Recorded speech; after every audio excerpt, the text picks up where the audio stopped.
Hello and welcome to a brand new episode of Look Forward. I'm your host, Jay. I'm here with my co-host, Brad. Hello, Jay. All right, guys, we were back. Quick turnaround for us because we did the debate coverage last week, but we are back. And already there are plenty of things to talk about. So the first story is an interesting one. I have a bit of a take. I know many people are happy about it. Or more like Nelson from The Simpsons, like pointing and laughing kind of situation, which is a type of happiness, I understand.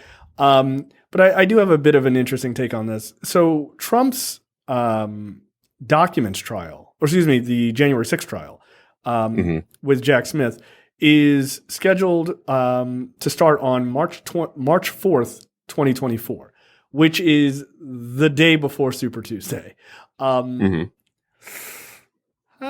Like, that's funny because that really throws a wrench into Trump's plans, obviously running for president. What are your thoughts on that? And I'll give you mine. It's also funny because, so of course, like, the judge asked both parties in the trial to submit, their preferred start dates. And, Jack Smith was reasonable. And I think he was like January or December, something like that, of this year. Yeah, I think it was January. Yeah. And Trump's attorneys were like, let's do this in April 2026. Yeah. Why rush? What's the rush? It's not like there's it's not like there's an election of consequence between now and then. No. That could potentially change how this goes. Right. And the judge here, basically, Judge Chutkan, who's running the trial, I'll give you a quote from her. I want to note here that setting a trial date does not depend and should not depend on the defendant's personal or professional obligations. She also made the point that, like, hey, like, if this was a professional athlete, like, I wouldn't schedule the trial around, to accommodate them for their season. I would, it's in the interest of justice. And she also correctly pointed out that there's a public interest in this trial being resolved sooner rather than later, which she is correct. Like, that is 100% correct on her behalf. Yeah, to me, it's inarguable, right? That being said, I saw when this came out, a bunch of people on the right were like, wait a minute, election interference. It couldn't be more obvious. How can you libs not see this? Here's the thing. There's police outside. they're already ready. They're like, why even wait so much for They've come to drag you back. So yeah, not in your life. So, like, I get it, right? I get their argument that it feels like election interference, right? Like, I 100% get that perspective. I don't agree with it. I think that the judge and the many judges are running up against a situation where they're being forced to, like, figure out what their schedule is, right? And so, like, there's part of me, though, there's a large part of me that thinks this might not have been the best day, right? Like, I find it hilarious and, like, that this is going to fuck with Trump and everything else.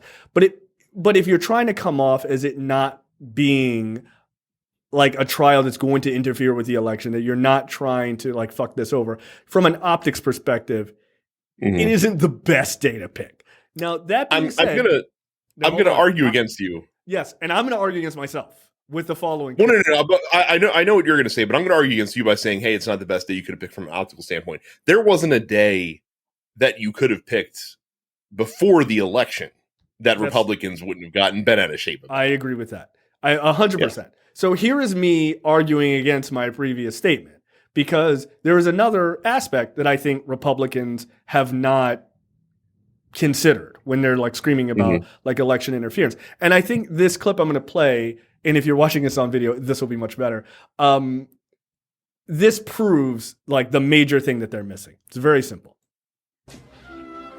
Stop breaking the law, asshole! And that's it. Liar, Liar is a great movie. Liar, Liar is an awesome We don't have as many whimsical, ridiculous movies this day and age, but that's a great movie. Yeah. But that's the point. Like, no one told you to break the law, dude. Like, you broke the law. You can't be mad that, that the situation has moved into, hey, we have to do this and it's inconvenient. It wouldn't be inconvenient had you not done what you did, right? So, like, Correct. There's part of me that I can understand the argument that at least it seems like on the surface. I don't think it is, but it seems like on the surface that this is like politically motivated and they're trying to fuck him over. But also at the same time, you're absolutely correct. There's not a date you could have picked that they wouldn't have said that. And this is just unfortunate, but it's also unfortunate that you broke the law. I don't know, man. Like, I'm not really of the mind of like, poor you. I don't care. Now, I find the date hilarious because it is arguably, from a Trump perspective, of any date that they could have picked before the election, it's arguably the best date that they could have selected from the Trump campaign perspective. And it's arguably the worst date that they could have selected from a Republican perspective, because it is quite possible that come Super Tuesday, Donald Trump will have the Republican nomination for president all but sewn up. And so this trial will be unfolding as he's the presumptive nominee and might have the delegates to factually be the nominee or be really close. But then we have all summer of him having to run against Joe Biden, where he's on trial for doing the crimes. Yeah, and look, there's another aspect to this too. In that same vein, is this is considerably before the convention, and because of that, if you are running against him, you got to be looking at this. And I'm not the person who came up with this point, but I agree with it. You got to be looking at, if you're Ron DeSantis or you're one of these other chuckleheads who might get a couple delegates, right? You might do all right, because a lot of Republican ones are like winner take all. So like, you're just fucked. Like, if you don't win, you're just screwed, unlike the Democrats. But if you have a couple of delegates, let's say Vivek wins a couple, one or two states, right? Or, DeSantis, pulls out a miracle and like somebody decides to actually like that guy. If that's the case, then what you're basically incentivizing is those guys need to stick around, because if this guy gets convicted and before the convention and Republicans are like, we can't do this. By the way, do I think that they're smart enough to do that? I was about to say it's real cute that you think a conviction would stop them from still right. No, I get it, but I'm just saying, on and off chance that there might be a groundswell of like reasonable Republicans who are like, I don't know, man, maybe we shouldn't do this. You get someone like a DeSantis or somebody like that who really feels like, okay, I'm going to stick around. I'm going to see if these delegates, the way it falls, and like, give me some negotiating power type of shit. So it does not bode well for a party if this guy has an entire summer where he is being dragged through the mud. By the way, also not good from running against that guy, where he's just giving all of this campaign fodder to Joe Biden. Biden was like, apparently Biden's camp is like, we're not going to make his legal troubles a part of the campaign. If you truly believe that, I have a bridge to sell you in Alaska. There is no political consultants on planet Earth that don't say, there's a knife. It's in a beautiful glass case. It is ready to be used, and your enemy can do nothing to protect itself. Don't use the knife. Yeah. No, they're going to be like, use the knife and use it as many times as you can. Hit him hard, and he will. Eventually will. I'm going to lay forth for you the one scenario that Trump would actually potentially concede the nomination in the Republican Party, and that is if he gets convicted before the convention, and they can somehow convince him, hey. And this is tough because it requires him to actually like look at things from a smart perspective, which he doesn't do. He's too much of a narcissist. But if someone can convince him, like, hey, like, you've been convicted of this crime, there is no way like you got the shit kicked out of you by Joe Biden in the popular vote last time. Like now you have a conviction hanging around your neck. There's no way you're going to win again this time. Right. You drop out, for the good of the country, or or whatever, and you back this one specific horse to the hilt, and you help him get elected, and they will pardon you when they're in office. Like that I feel like is the only plausible scenario where someone that's not Trump, assuming that Trump, has the groundswell and has the momentum going into the convention, I think it's the only scenario in which he would not get put up. So they do a backroom deal. I don't see it. And I don't either, because it requires him to actually believe that he would, that he can't beat Joe Biden, which he never. He would never even though concede he that. lost.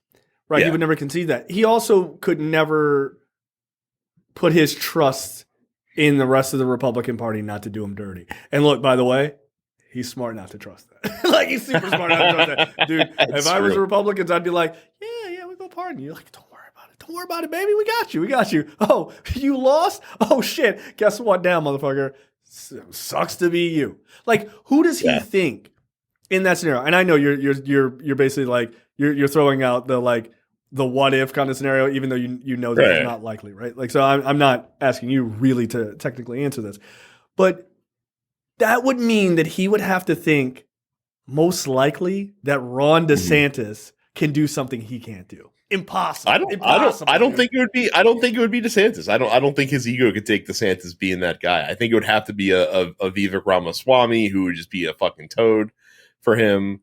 Someone of that ilk. Maybe a Tim Scott. Like, if Tim Scott has the gumption to be the leader on the ticket. Tim Scott would be the Gerald Ford of this scenario. Well, and that's exactly what that person would become in this hypothetical scenario. They would be a lame duck president on day one, because they would pardon him immediately, and then everyone would fucking hate him for 4 years. Yeah, dude, if a black dude did that would be one of the saddest moments in racial history. Like, I gotta tell you, I don't know that I'd be angrier at Tim Scott than anyone. Like, I would be furious. Like, dude, it had to be you. Come on, dog. Like, come on. Deep down in your heart, this is not right. It's like, I'm sorry. It's the only way I can get here. It's the only way I can do this. This is the best I can do.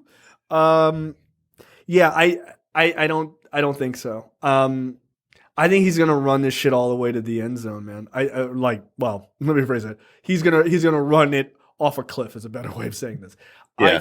I don't think that guy is pragmatic enough to really consider the idea of, like, maybe I shouldn't try to, like, fuck myself over in this. Maybe I should leave it up to someone else. Nah, I don't think so. I don't think he can.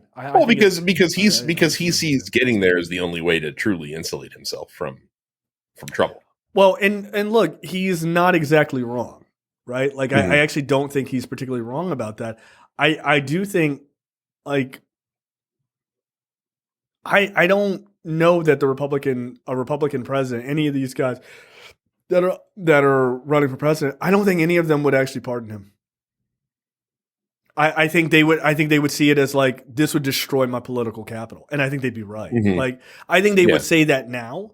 Like, I think in the debate they asked them, and they were like, "Oh, how much Trump dick can I eat?" Right? Like, they were like, "Hell yeah, MAGA, MAGA, MAGA." But I think getting into that position, like somebody like a Vivek, like someone like him getting in that position, he is so craven for power. For him to then throw it all away, because it's like the Gerald Ford scenario. Once you do it, you are a lame duck president. Dude, people are not trying to listen to anything you'd say. Oh, you pardon Trump? Yeah, the Justice Department said that this guy needed to go to jail, and you fucking toss that shit? No. They would never. You go down in history as one of the most fucking useless people to ever be elected president. What the fuck is going on on camera? I don't know.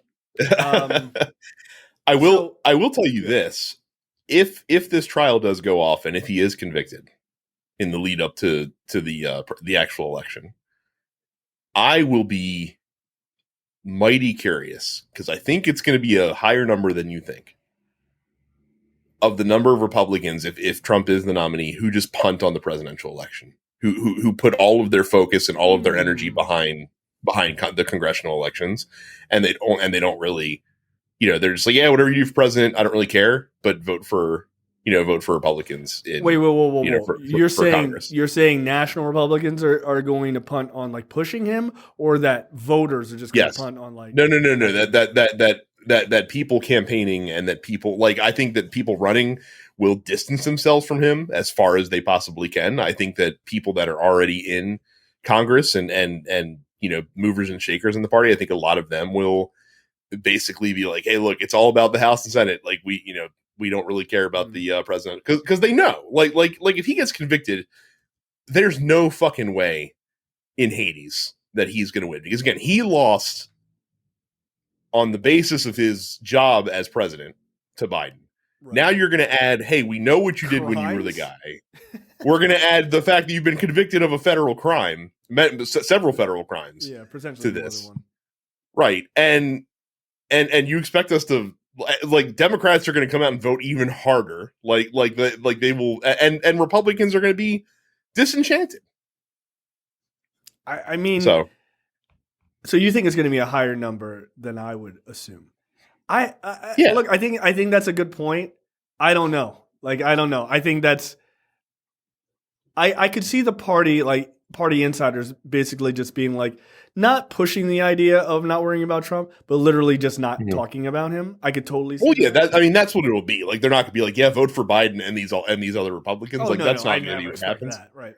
Yeah, but they will not talk about him, and unless you're the most MAGA of MAGA politician that's running, you're not going to want him anywhere fucking near you in any way, shape, or form, because he'll be a lead balloon at that point.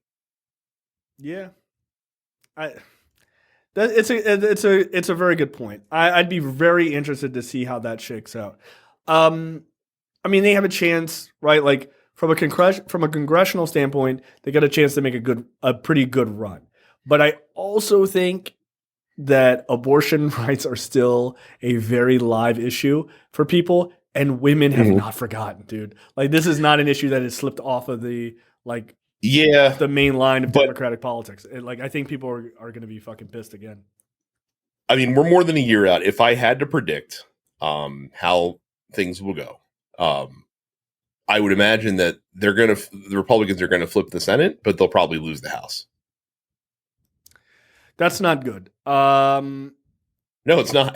It'd be very bad. In fact, like, there'd be a lot of gridlock for things like judicial nominations and other appointments that the Biden administration would want to make. And potentially, by the way, grind. Right, and potentially we could be losing a SCOTUS member in the next 4 years. Or more, several. Yeah. Look, always hoping. Yeah. So yeah, I'm curious about it. I really am. Okay, so next up, I fixed my camera, so sorry for all the fucking craziness. I apologize for video watchers. All right, so next up, Mark Meadows took the stand this week. I find it very humorous when someone takes a stand and they're just like, hey, have you heard of the Nuremberg trials? I'm going to go with that defense. Which, obviously historically. Just following orders. Just following orders, man. Look, I just show up to work. I just do what I'm told. The guy presses a button for Diet Coke. I get it for him. The guy wants to turn over an election. I just do it. I just whatever, man. Whatever you need. Chief of staff, baby. So that was Mark Meadows' argument in front of a real judge in real life, not in a forum. That basically the job of the chief of staff is to do whatever your boss wants, and that's it. That's how he rolls. It's also funny because a lot of folks, when it was announced, or when I shouldn't say when it was announced, when they heard that he was testifying, were shocked, because typically, a defendant testifying on their own behalf is usually a bit of a Hail Mary of sorts, no matter what, no matter what Law and Order would have you believe. Like, typically it's better to just keep your mouth shut and let the facts speak for you. Right. But for him to do that and basically again come up with, well, this was just part of my job was to try to, overturn an election for Trump. Like he even said, when he said, when he was saying, we, on these phone calls and shit like that, he didn't mean we, like I was involved. He's like, that's an old politics thing where you say we because you don't want to take all the credit for something. He's like, but when I said we, I didn't mean me. It's like, I'm sorry. Are we all idiots here? Like, yeah, that's just one of, it's like that clip, that one guy. What is this, Occam's razor? Was the most likely answer is that I'm an idiot? Like, yeah, dude, you're the idiot. Like, what are you talking about? You know what it reminds me of? Like, me included. Come on. You know what it reminds me of? It reminds me of the Clinton deposition. Yeah. Where he was like, what is? I'm sorry. What does the word is mean? I'm sorry. Jizz? No, is. Oh, sorry. Yeah, it's really, really weird. It's a really bad argument. Like, it's a really bad argument to say, hey, I was just doing my job. And basically what they did, shout out to Fonnie Willis, they purposely held an email where he sent, like, he had been saying, like, oh no, anytime I heard anything about this fake electors thing, I just passed it on to the campaign because it's got nothing to do with me. I'm good old Mark Meadows. I'm just over here, just sitting on my couch typing shit, right? Well, they saved an email that they dropped in the trial today, and they're like, so, or in Discovery or whatever. They're like, so here's an email of you saying that you got an email, I forget from, it was like a Chesbro, that dude, email got forwarded to him about the fake electors plot, because that's what Chesbro came up with. And he was like, oh, let us talk about this at, like in a couple days or something like that. Like, so why are you talking about it? Like, you're supposed to be a guy not connected to this, but here you are in plain language, not a fucking politics bullshit. You're saying we need to talk about this thing because you are working on this alongside Trump and Chesbro and John Eastman and all these other guys. You were intimately involved in this as well. Right. Well, and his attorneys also, or the prosecutors also pointed out that it wasn't like he was some innocent bystander in all this, because they asked him straight up. They're like, didn't you have a personal stake in the outcome of the election? Because, like, to keep your job, like, your guy would have had to have been reelected, and he even acknowledged that his Meadows' quote was, "I can't believe I would be the chief of staff for President Biden." So, basically acknowledging that, like, yeah, like I did, of course I had a vested interest in Trump winning the election. So, yeah, I mean that to me is pretty damning. Yeah, I gotta assume Meadows is gonna flip, or if he's already flipped, right? Like, it seems very likely that he's given up some pretty juicy information. He's just at this point trying to save his own ass. Yeah, I mean, and again, like, I would be shocked if he and his attorneys really truly thought that going to testify was going to somehow get the charges against him thrown out, right, which is insane. Like, that's what he was going to do today.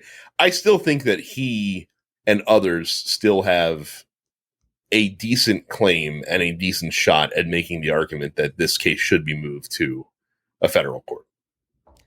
That I think is something that they have a likelier chance of success. Oh, than just getting it straight up dismissed? Absolutely. Yeah. I mean, that's laughable at that point. The idea that just go home. You're fine. Yeah. I don't know. The crime was committed in Georgia. Very, very clearly committed in Georgia. I mean, just keep in mind that alongside Meadows testifying, Raffensperger testified as well. And I'm not saying it's a slam dunk. I'm saying that it's likely, but I think prosecutors can equally make the case that, like, this was a crime, even though what they were doing was as the guise of their duties as federal officials. Sure, it was a crime perpetrated against Georgia citizens. Right. So and that's your argument for keeping it in Georgia court. Yeah, right. I get that. And I actually don't disagree with that. But alongside Meadows today, Raffensperger, who was the guy who got the phone call, it was like, hey, the perfect call, find me 11,000 more votes, yada, yada, yada, right? What's interesting about what Raffensperger said, which I think is the best argument against Trump and sort of this Trumpism that comes along with this case. There was no fraud. They didn't find any fraud in the Georgia elections.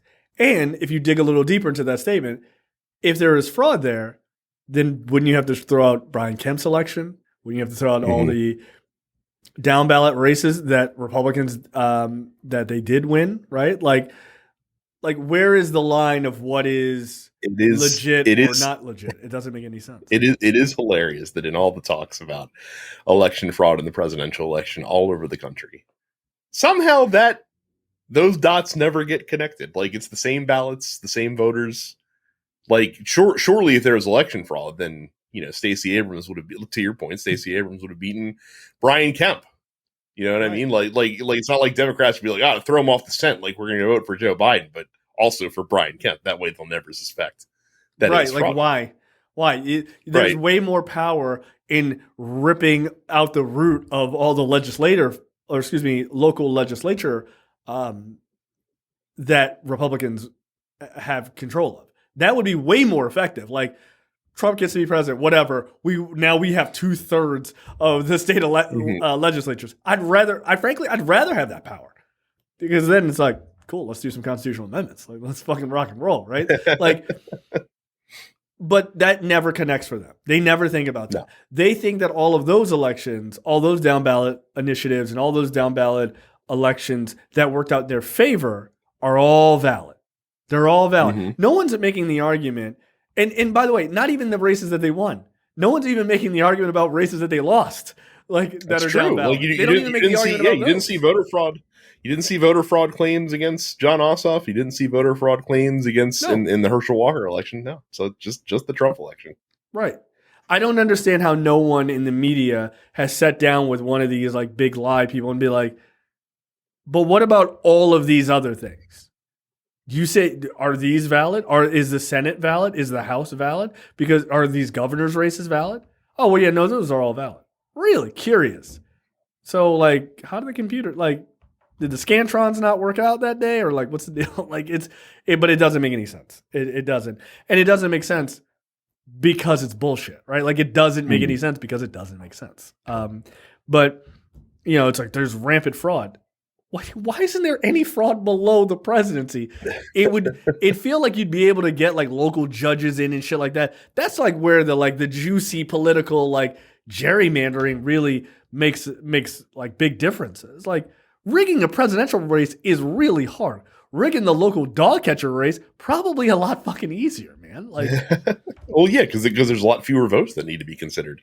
Right. In those instances. And also people just take it like, oh, so-and-so's the governor. I hate that guy. But like they just take it on his face. They'd be like, oh, well, whatever. Like they're not going to really fight that. Like the only people really fighting shit like that is like Carrie Lake and stuff like that because she lost. That is truly something that I don't think we do talk about enough when we talk about this, like how difficult it would be if you were to, fraudulently conduct an election for the president.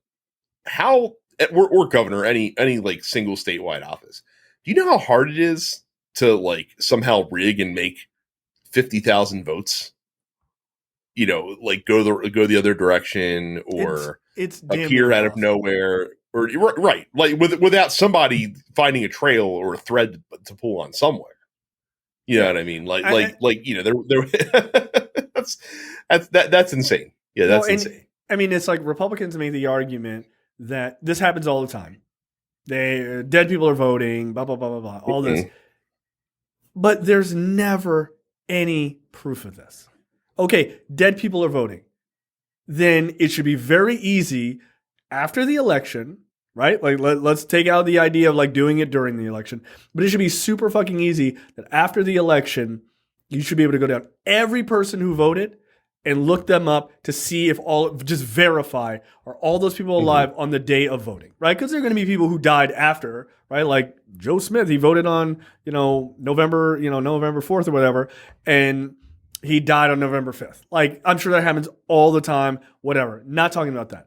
But people who were alive on the day that voting happened. You should be able to very easily do the death records in your state. right? Those are handled by the government. 1-to-1 match. I guarantee you, if there are any, it's less than 5 people, not even percent. It's less than 5. Not enough to sway any level of an election. And also, when there is voter fraud, specifically of dead people voting in elections, it's always Republicans that do it. We've seen The Simpsons. Like, that's how 100%. Sideshow Bob got elected mayor, is by getting votes from Springfield Cemetery. Yeah. And by the way, you're right. Every single time, it's always Republicans. Grabbing old people's ballots at fucking nursing homes type of shit. They do it every single fucking time. Oh, where's all the voter fraud? Yeah, you guys are doing it. You're doing it. We don't have to do it. I'm sure there have been people who have tried on the left, whatever. But we don't have to do that because we're willing to beat you at the ballot box because we actually believe in the shit that we say. You don't believe in your own causes. You don't believe in your own rhetoric. That's why you have to cheat. Also, you believe that everyone else is as much of a scumbag as you are. So you're like, well, everyone else is cheating, so I'm going to cheat. Like, but here's the problem. That's the real key. Yeah, like we say all the time. Every accusation is an admission. So 100%. Next up, this is very good news. I was happy to see this. Biden administration unveils first 10 drugs subject to Medicare price negotiations. Now, again, this is just for Medicare folks. The Biden administration on Tuesday unveiled the first 10 prescription drugs that will be subject to price negotiations between manufacturers and Medicare, kicking off the controversial process that aims to make costly medications more affordable to older Americans. This is part of Joe Biden's Inflation Reduction Act, which passed in a party line vote, of course, last year. That gave Medicare the power to directly hash out drug prices with manufacturers for the first time in federal program's nearly 60-year history. The agreed upon prices for the first round of drugs are scheduled to go into effect in 2026. See, I hate that because that's super long, right? Like, if Joe Biden is still around in 2026, he will get zero fucking credit for this, right? Like, if Trump was suddenly, God forbid, reelected, Trump would be like, look what I did. Like, you didn't do that. And then people would just be like, worse, see? Or worse, they would, since this is kill it. Not through law, they would kill it. Yeah.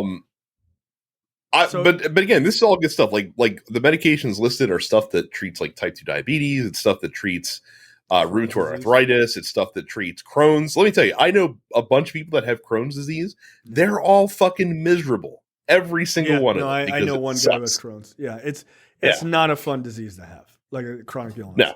No. So here's the list.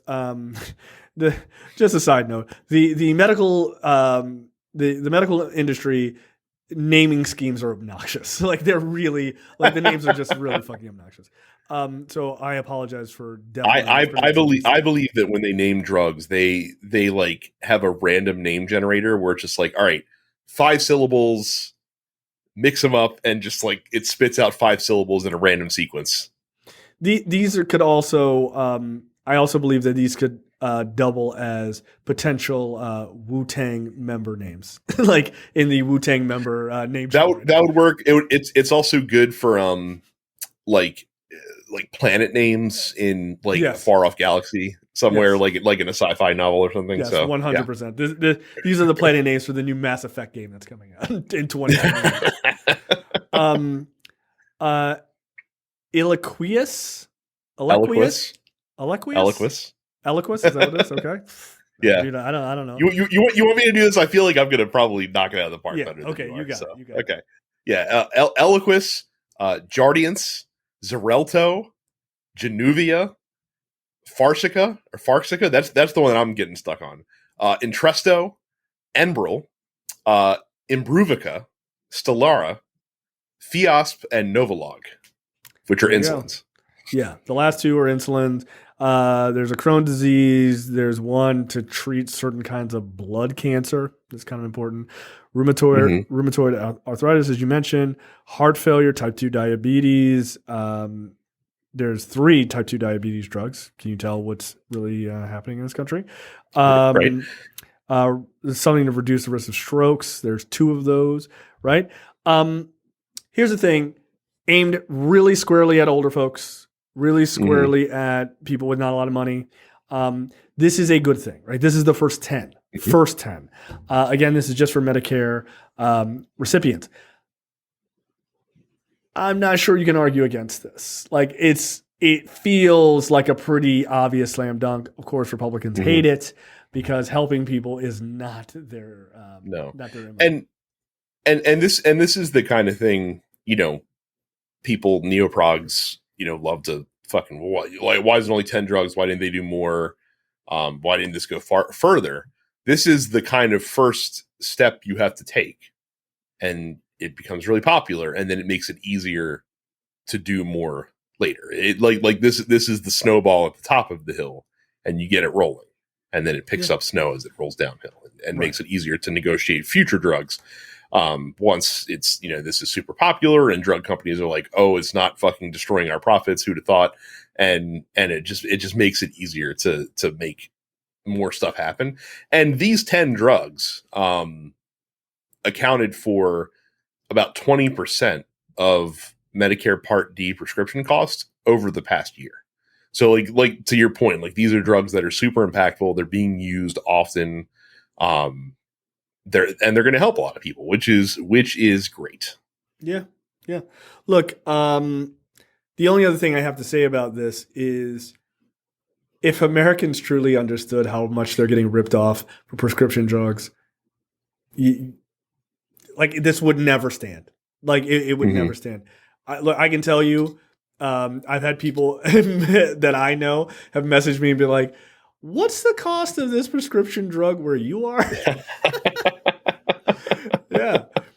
It's like, yeah, I'll get it for you. Like, whatever, man. Like, if you need it, like, sure. If it doesn't require a prescription, I'll get it for you. I'll be your drug mule. What's funny is that we saw examples of this a couple years ago with the whole Martin Shkreli incident. And you have to realize that while that's an extreme example, it's not an uncommon example. And it's not that extreme. Dude, look, let me tell you something. Somebody asked me about a particular medication that is a prescription drug. It's an eye medication. They asked me about it, like, hey, what does it cost down where you are? It was literally, and this is not even remotely an exaggeration. It was literally 10 times less than the prescription discount in the US. And it's over the counter here. You just go in and buy it. I'll just take it. Like, it's crazy. And again, this is why. Why are Americans paying that much? This is fucking insane. Right. Why? This is why. This is one of the biggest arguments for socialized medicine, is because the healthcare industry should never be a for-profit industry. It's harmful to people in general for it to be for-profit. And even if you don't do socialized medicine, I think patents should be outlawed against prescription drugs. Or look, I'm not even extremely limited. Right. I'm not even mad. Hey man, AstraZeneca spent all this money to come up with this drug. I'm not mad that they want to patent it. I get that. 5 years is the max you get to do that. That's it. 5 years, and it should be price controlled, right? Like, hey, we made this medicine that helps with blood cancers. It's $1 million. Like, come on, man. Like, you're just basically like, oh, would you like to be able to eat, a cheese sandwich, or do you want to live? Like, you're just dangling these things in front of people. That's not fucking fair, right? And again, the drug that somebody asked me about wasn't like, oh, it's $100 and it's 10 here. It was $400 with a prescription, which obviously makes it cheaper than if you were getting it with a prescription, with health insurance, right? So without health insurance, it was like $600 or $800, right? It's like almost double. And I can get it for 10 times less than what they can get it with health insurance, good health insurance. There's no argument that Americans should be paying these prices. There's not. There's a reason that old people from California get on a bus trip and go across the border to fucking, Juarez, Tijuana, Mexico, or Tijuana, risking their lives so they can get their old lady pills. It's fucking insane.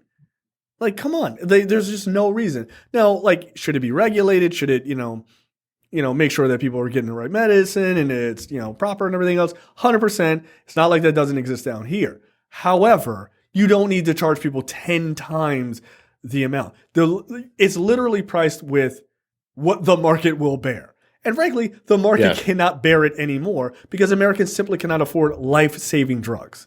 It's insane. It's absolutely insane. Yep. But you can just straight up buy this shit at these like crazy discounted prices. I couldn't believe it. I couldn't believe how inexpensive certain drugs are. By the way, you need dick pills? Way more expensive in the US, dude. Like, they're way more expensive. Holy shit. Holy shit. I walked into the pharmacy the other day. It's crazy. They're probably giving them away. I just don't understand how seeing life expectancy in this country go down over the last decade or so is not like a 5-alarm fire and doesn't have legislators like scrambling to be like, why is this happening? And especially landing on conservative ones. Especially conservative ones. Conservatives should be the ones being like, we need to negotiate drug prices. We need to help these old people. We got to keep them alive. Holy shit, they're all dying. Like, it should be a 5-alarm fire for them because this is your constituency. But it's weird. They've somehow convinced their constituency that it is more than okay for them to get raked over the coals for drug prices and medical care. And it's even doubly fine to fuck over their grandchildren. I mean, let's just screw the grandkids. They've convinced them that that's somehow okay. Yeah, I just like. Well, it's the same. It's the same logic that has them panicking about like lower birth rates in this country, but doing nothing to make it easier to have and raise children in this country. You know, or in fact, making it harder to have and raise children in this country. And then like they're like, oh, the way we'll solve birth rates is by getting rid of abortions. Like, no, that's not correct. Like, people will just not stop getting pregnant. Like, there's plenty of ways to not get pregnant out there that people that really don't want kids will take advantage of. So yes, exactly. But at the same time, this is the same people who are like, we need to get rid of contraception, right? Like, so they're like, we need to increase the birth rate. Okay, we're gonna force people to have these kids. If they get pregnant, okay. Now we're going to make it so that you're going to do the rhythm method. And everybody knows the people who practice the rhythm method, another name for them is parents. Okay, so like, knock it off. It's ridiculous. But you're like trying to force people to do these things. Like, okay, like, dude, you want to have 55 kids? You know, fucking Susan Duggar? You do you. I don't want to do that. They're like, oh, but freedom says you have to. Like, that doesn't make sense, right? Like, it's nuts, but that's what they do. But yeah, look, I think this is the first step towards getting a lot of prescription drugs reduced for older folks, and hopefully getting those negotiations in good standing so that other people can benefit from this in the future with, you know, some aspect of socialized medicine. This is nothing but a good thing. But look, man, again, look at that list. They are aiming directly at a demographic that is suffering.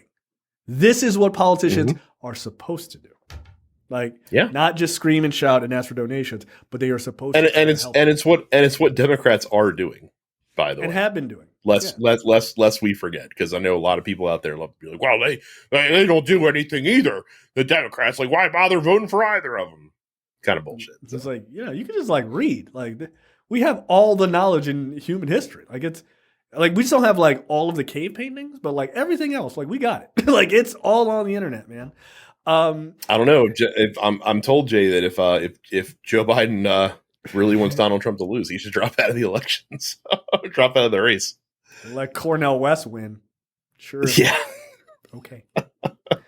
Y'all got to stop listening to that dumbass woman, man. Like, y'all really got to, folks got to stop listening to Breonna Greyjoy, like, Joy Gray, whatever it is. Like, you got to stop listening to her. She's... Like, I don't think she's dumb. I'm not going to call her dumb. I think she is just a craven individual. Like, I think she is. I think she's one of the worst type of people in politics. Stop listening to her, please, for the love of God. Like, she is in fact not arguing in good faith. So, yeah. Next up, mass shooting in Florida. I guess it's not technically a mass shooting, but it's certainly. Yeah, I was gonna say, like, it's really fucked up that we've had so many of these, and when I heard that there were 3 victims, I'm like, does that technically qualify as a mass shooting? That's where we're at right now with these guys. So they're happening so often. We're trying to negotiate them on technicalities now. Yeah. Being technically right is the worst kind of right in this particular case. Yeah. The Jacksonville shooting. It was a white guy who literally had swastikas on his AR-15. In his manifesto said, "I hate niggers." Even the fucking lead cop said it like hard R. It was a black dude, like said the shit on the news. He was like, "That will be the first and last time I say that, but just to let you know, like I'm not going to sugarcoat the shit. Like this is what he said." He literally went into the store. He told white people as he was walking in to leave the store, and then he just proceeded to shoot only at black people. Killed 2 black men and 1 black woman. Yeah. And I want and again, like I want to point out, the dude who did these killings was detained for 3 days under previous mental health legislation that allowed for involuntary detainment for an individual for treatment, and somehow was still able to legally purchase a semi-automatic rifle and a handgun in the state of Florida, which he used to carry out these crimes. So the story was obviously like Ron DeSantis stepped off the campaign trail and, you know, spoke at a vigil and was booed mercilessly as he should be. Yeah. I do want to thank Vivek Ramaswamy though, for helping kind of shake things back into perspective for me, because this happens so often that it's very easy to kind of skip past the victims in a lot of ways.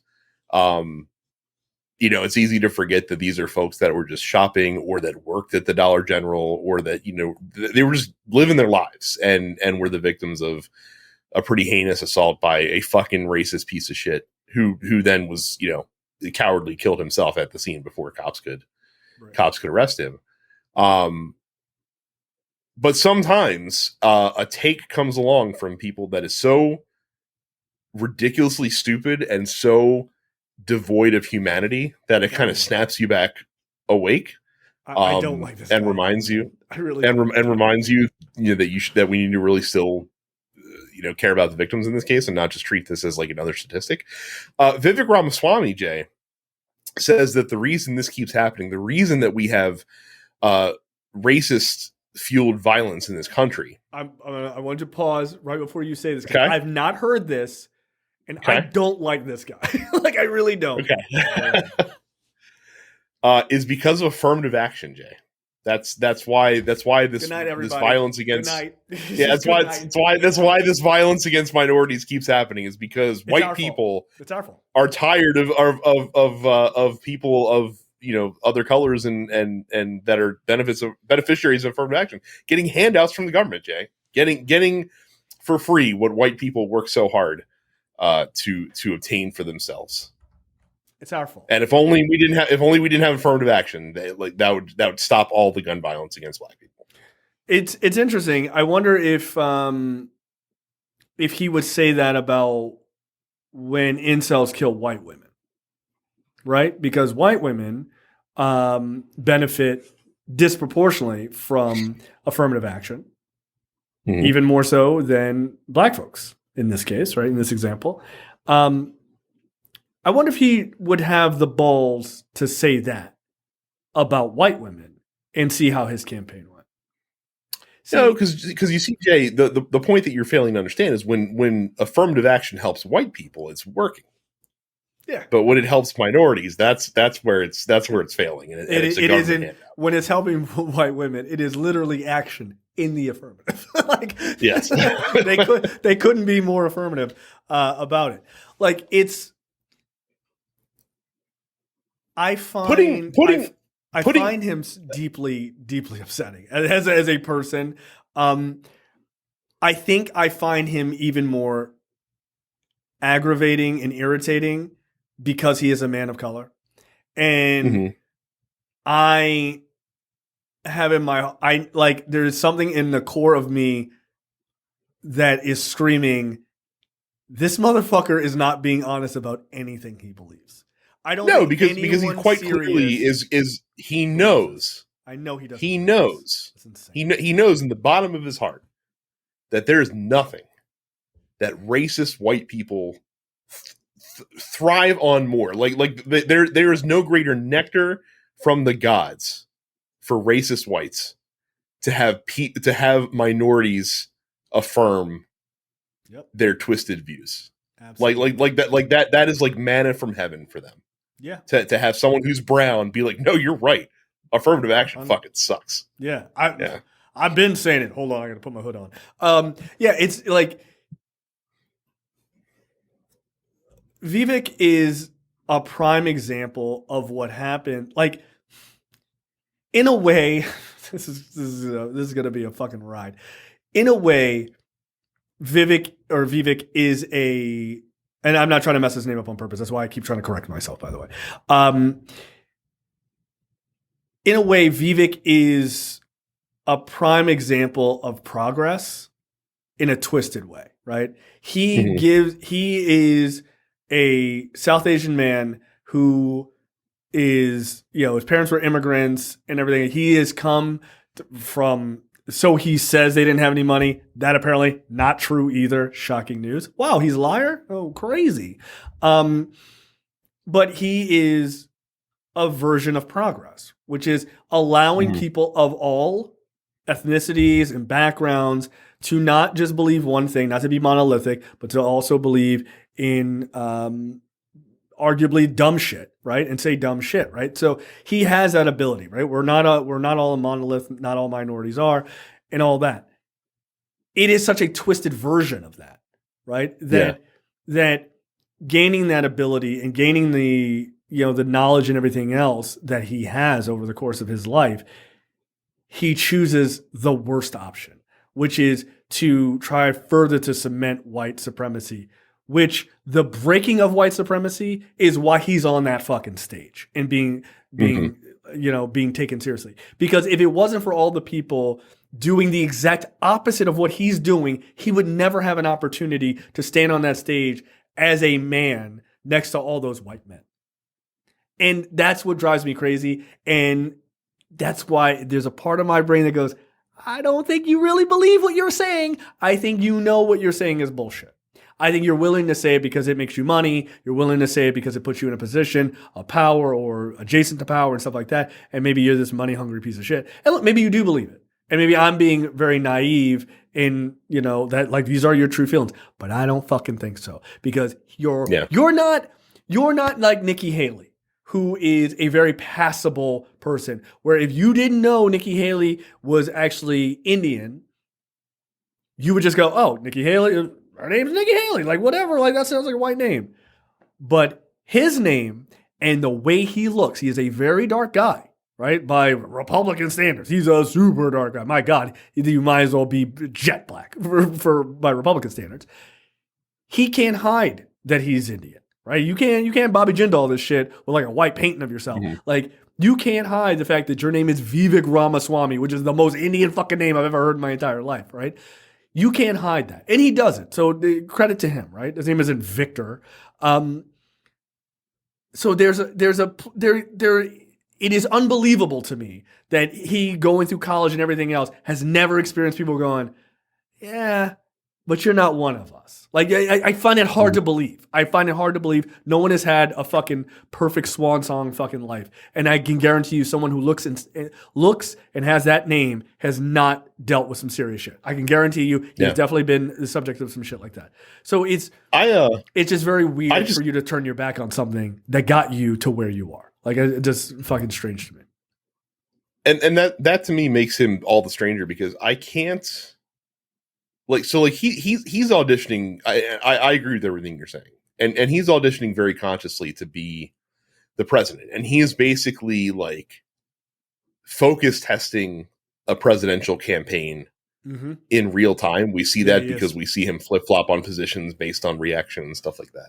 So what confuses me is why he would come out with a take like this when the presidential thing to do at this point in time is to be that like leader who like grieves with the victims, and like that's what Joe Biden would do.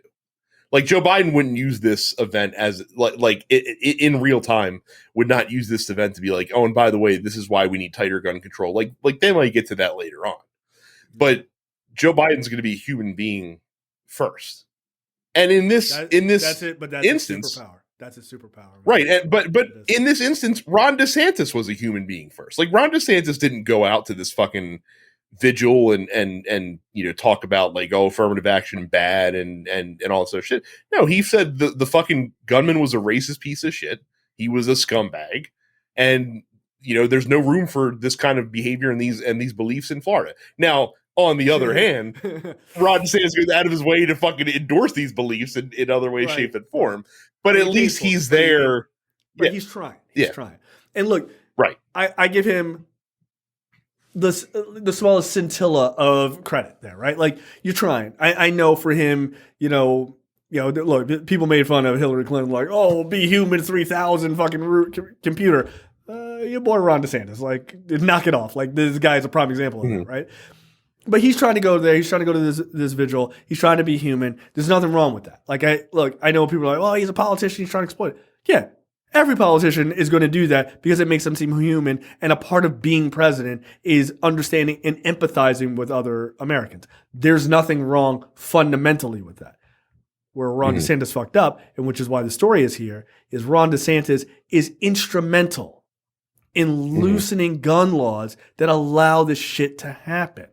Right? So now this kid bought this gun legally or whatever, right? But when you are instrumental in lessening the requirements to get a gun, and then you go, hey man, I feel sorry for everybody who got shot. People are like, not really trying to fucking hear that, bro. Like, you are the reason, you are quite literally the reason why this shit continues to happen or will happen in the future.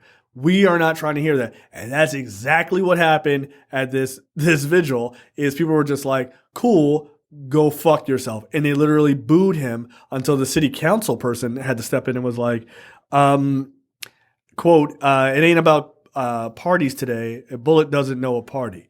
She's right. And she's trying to move it off of him and make it about the situation at hand. And I agree with that. But you know what? In a way, she's wrong. Because it is about politics. There is a group of people in this country, a political party in this country, or a political ideology in this country that is screaming as loud as they can, it's the guns, it's the guns, it's the guns. We are losing people unnecessarily. You are giving weapons to people. You're putting them in the hands of people who are fucking dangerous, who hate people because of the way they look, where they're from, who they love, whatever, right? All of these things. And then you have another political party that's going, stick my fingers in my ear, la, la, la, la, la. I don't want to hear any of that. It's way too early to politicize this. By the way, I'm going to keep saying that until the next school shooting happens, and then we'll do that again. They don't want to listen. So it is actually about politics. I get the city council woman's perspective. She's trying to take the heat off, right? Like, Car, let's just concentrate on, we lost these people. Let's concentrate on this. But you know what? There is a time and place for that. And you should have that vigil for those 3 people. You absolutely should. God forbid. I can't imagine if that was my family. I would be heartbroken. I really would be. But the next day, it's time for politics. Let's get to work. This shit does not happen if a person who is mentally ill and clearly a danger to others was not allowed to buy a gun.